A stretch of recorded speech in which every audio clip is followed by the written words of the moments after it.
मुंबई की हलचल भरी सुबह थी। लोकल ट्रेनों की आवाजें, लोगों की चीख पुकार, ऑफिस जाने की जल्दी, हर कोना भागता दिखता था। और उन्हीं भागते चेहरों में एक था, आदित्य शुक्ला। सॉफ्टवेयर इंजीनियर, 32 साल का, पर चेहरे पर 50 का थकान।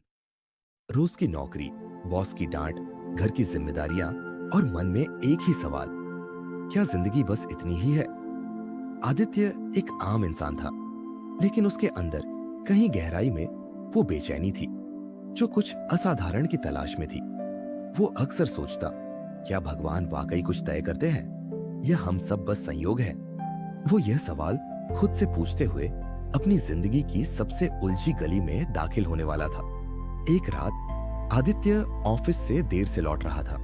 रास्ते में भारी बारिश शुरू हो गई। मजबूरन उसे एक पुराने मंदिर की सीढ़ियों पर रुकना पड़ा।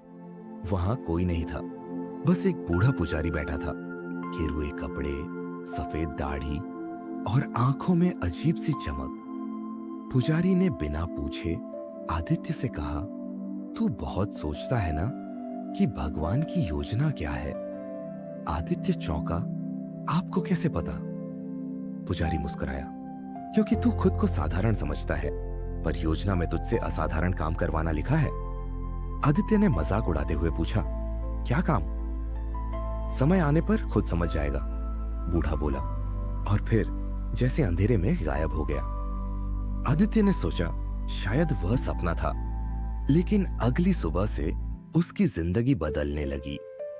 अचानक से आदित्य की नौकरी चली गई। उसकी मंगेतर मालिनी ने रिश्ता तोड़ दिया। बैंक से लोन का नोटिस आया। दोस्तों ने भी किनारा कर लिया। वो बिखर गया। अगर भगवान की ये योजना है तो मुझे इससे क्या मिला? उसने छत पर चढ़कर चिल्लाया, पर जवाब नहीं मिला। सिर्फ एक कबूतर पास आ बैठा, जैसे सुनने आया हो। रात के 2 बजे थे। बाहर बारिश हो रही थी और आरव की जिंदगी का मौसम उससे भी ज्यादा उथल पुथल था। काम छूट चुका था, दोस्त धोखा दे चुके थे, और घर वालों की आंखों में उसके लिए बस चिंता नहीं, अब एक तरह की शर्म भी थी। बेमन से उसने मोबाइल उठाया, इंस्टाग्राम, फेसबुक सब देखा, मन नहीं लगा। फिर अचानक यूट्यूब पर एक वीडियो खुद ब खुद ऑटो प्ले होने लगा। जब सब कुछ टूट जाए तब समझना कुछ नया बनने वाला है। भगवान तुम्हारी योजना से नहीं, अपनी योजना से काम करते हैं। ये शब्द एक सफेद वस्त्रधारी वृद्ध संत के थे।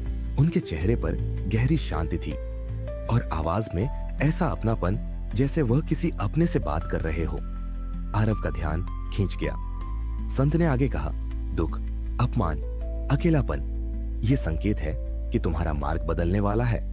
भगवान जब तुम्हें गिराते हैं तब वो तुम्हें उठाने की तैयारी कर रहे होते हैं, पर पहले वो तुम्हारी पुरानी पहचान मिटाते हैं ताकि तुम वो बन सको जो वास्तव में हो। वीडियो के नीचे एक लिंक था, ईश्वर की गुप्त योजना नामक एक दुर्लभ डिजिटल पुस्तक का, जिसे एक सन्यासी ने वर्षों पहले लिखा था और अब केवल कुछ वेबसाइटों पर छुपा हुआ था। आदित्य ने वह ई बुक डाउनलोड की। जैसे जैसे वह पढ़ता गया, उसका अतीत एक तस्वीर की तरह स्पष्ट होता गया। उसकी हर विफलता, हर संघर्ष, हर त्याग एक चाल नहीं था, एक मार्ग था।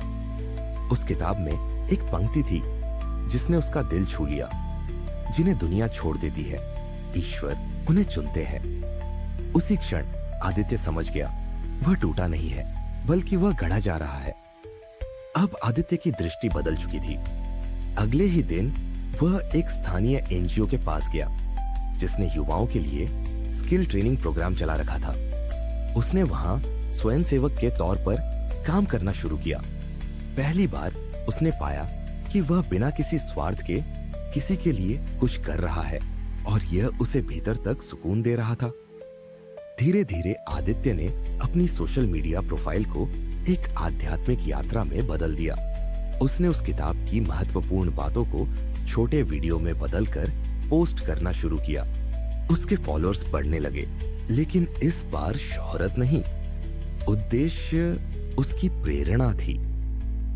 एक दिन वही संत फिर उसके वीडियो में कमेंट करते हैं, तुम्हारा मार्ग अब तुम्हारा नहीं, उस परम शक्ति का है। चलते रहो, अब तुम अकेले नहीं हो। यह टिप्पणी उसके जीवन की दिशा तय कर देती है। आदित्य अब भक्त और मार्गदर्शक दोनों बन चुका था। वह एक डिजिटल मंच बनाता है जहां टूटे हुए लोग एक दूसरे का सहारा बनते हैं। कहानी अब यही नहीं रुकती। 2 साल बाद वह किताब एक नए संस्करण में प्रकाशित होती है, जिसकी प्रस्तावना आदित्य खुद लिखता है।